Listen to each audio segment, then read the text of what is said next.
मैं आशा Gurnani government job से VRS लेने के बाद में गुरुकुल में 2008 में बापूजी ने प्रिंसिपल बनाया था। इस समय भी मैं बच्चों को संस्कारवान बनाने के लिए बाल संस्कार की क्लास लिया करती हूँ। 98 की बात है जब मैं बहुत चिंतित थी क्योंकि डॉक्टर सब ने जवाब दे दिया था कि बिना ऑपरेशन के आपका कोई इलाज नहीं है। मेरे पेट में एक बहुत बड़ी गांठ आ गई थी। उससे मैं बहुत टेंशन में थी।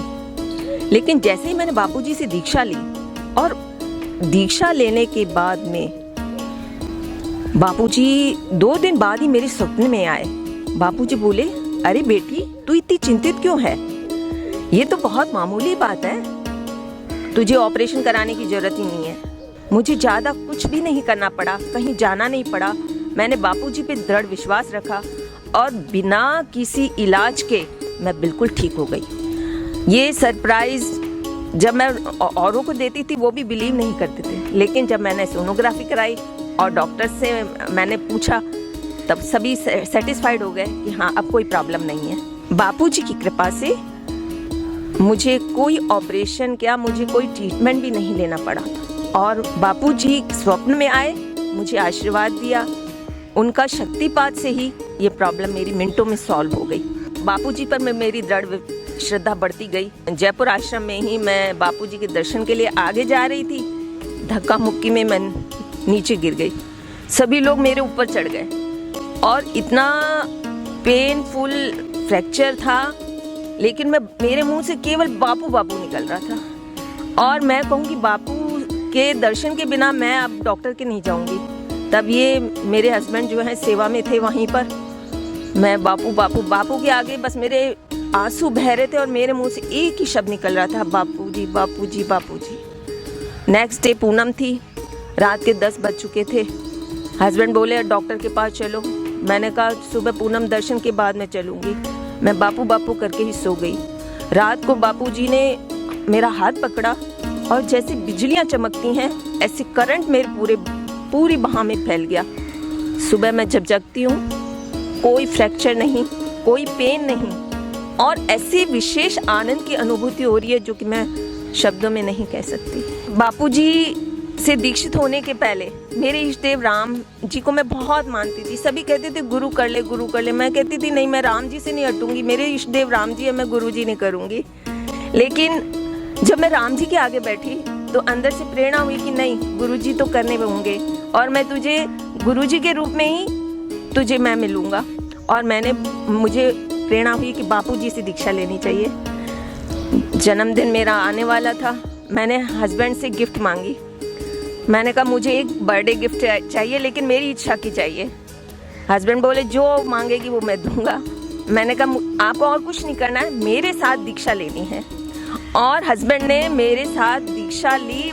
उन्होंने प्रॉमिस किया था कि मेरे को फोर्स नहीं करेगी कुछ भी करने को और मैंने भी वो प्रॉमिस निभाया। मैं कुछ भी हस्बैंड को नहीं कहा, लेकिन उनके अंदर जो चेंजेस आए वो भी आप उन्हीं के मुंह से सुन लीजिए। मैं लाजपत राय, मैं जयपुर से हूँ। मूल निवासी तो जयपुर का ही हूँ और ओरिएंटल इंश्योरेंस कंपनी में मैं उस समय काम करता था 98 में। इन्होंने जब दीक्षा के लिए मेरे से बर्थडे गिफ्ट मांगा तो मुझे विश्वास नहीं हो रहा था कि मैं क्या कर रहा हूँ। मैं इसमें दीक्षा लेने ऐसे गया जैसे कोई उच्चंती में मेले में चला जाता है घूमने के लिए।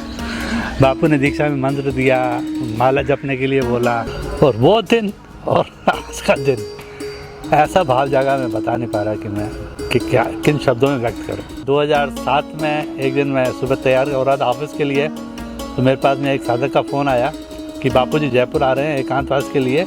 मेरे पास फ़ोन आया है, तुझे खाना बनाना आता है तो तू हमारे साथ चल, तो अपन दोनों मिलकर के बापू की सेवा कर लेंगे एक दिन। हम दोनों साधक गाड़ी में सब्जियां खरीदी, राशन खरीदा और एकांतवास में बापू को मैंने एयरपोर्ट से लिया। तो बापू ने कहा कि गाड़ी बहुत तेज़ चलानी है, कहीं नहीं रुकना। और मैं गाड़ी हमेशा धीरे चलाता था। तो उस दिन मैंने गाड़ी जो दौड़ाई, बापू ने बोला एक भी रेड लाइट नहीं आएगी। और आप विश्वास नहीं करेंगे, सांगानेर एयरपोर्ट से आमेर के आगे जहाँ रिसोर्ट बना हुआ था, जहाँ बापू का एकांतवास था, एक जगह भी रेड लाइट नहीं आई। सीधी ग्रीन लाइट में गाड़ी दौड़ती गई और मैं जरा सा ब्रेक लगाऊं, बाबू बोले ब्रेक मत लगा, तेज चला तेज चला। डरने की कोई बात नहीं है, मैं बैठा हूँ तेरे साथ, तेज चला। एकांतवास में फिर बापू को मैंने बोला बाबू खाना बना लो, बोले खाना बना लो। तो मुझे रोटी बनानी नहीं आती, तो मैंने चावल बनाए, दाल बनाई और भिंडी तली। तो जब बापू ने खाना खाया तो बोला अरे भिंडी इतनी अच्छी बनी है, लेकिन तूने इसमें काली मिर्च क्यों नहीं डाली। अब मुझे तो पता नहीं था, दूसरे का परिवार था, दूसरे का रिसोर्ट था। तो मैंने कहा बाबू काली मिर्ची तो यहाँ नहीं मिली, और हम राशन में काली मिर्ची लाना भी भूल गए। बापू बोले अच्छा कोई बात नहीं, बहुत अच्छी भिंडी बनी है और भी ले जरा। तो जितनी भी कढ़ाई में भिंडी थी सारी की सारी मैंने बापू को समर्पित की। बापू ने खाना खाया, फिर हम दोनों साथ को, मैं और खिलनानी भाई थे, हम दोनों को बिठाया, बोले अब तुम दोनों को मैं परोसूँगा और तुम दोनों खाओगे। तो बापू ने अपने हाथ से दाल चावल परोस कर दिए और भिंडी वाली कढ़ाई लेकर आए। बोले इस कढ़ाई के अंदर जो भिंडी का 60-70 रह गया है, इसमें चावल मिलाकर खाओ, तुमको बहुत आनंद आएगा।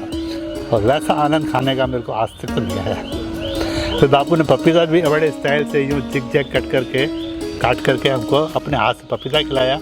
और ये बापू ने उसी समय बुलाया, वो प्रिंसिपल इधर है, ये अंगूठी बापू ने अपने हाथ से उतार करके इनको समर्पित की, इनको भेंट दी, ये अंगूठी मेरी तरफ से है, तू आज से मेरी बेटी रह गई। दिल्ली में मैं थी, राखी का दिन था, मैं बापू बापू करके पुकारी जा रही थी। इतने में मुझे जरा सी झपकी आई और बापूजी स्वप्न में आए, लेकिन वो लग नहीं रहा था कि वो सपना है जगने के बाद कि ये सपना है। बापू ने शक्तिपात किया, और जो शक्तिपात बापूजी करते हैं उनके लिए शब्द नहीं होते हैं, वो तो अनुभव की ही चीज है। जब मैं जगी, बड़ा सा ओम चद्दर पर छप गया था, और मिटाने पर भी नहीं। वो चद्दर भी आज मेरे पास संभाल के रखी हुई है, जो बापूजी सूक्ष्म रूप से मेरे पास आए थे।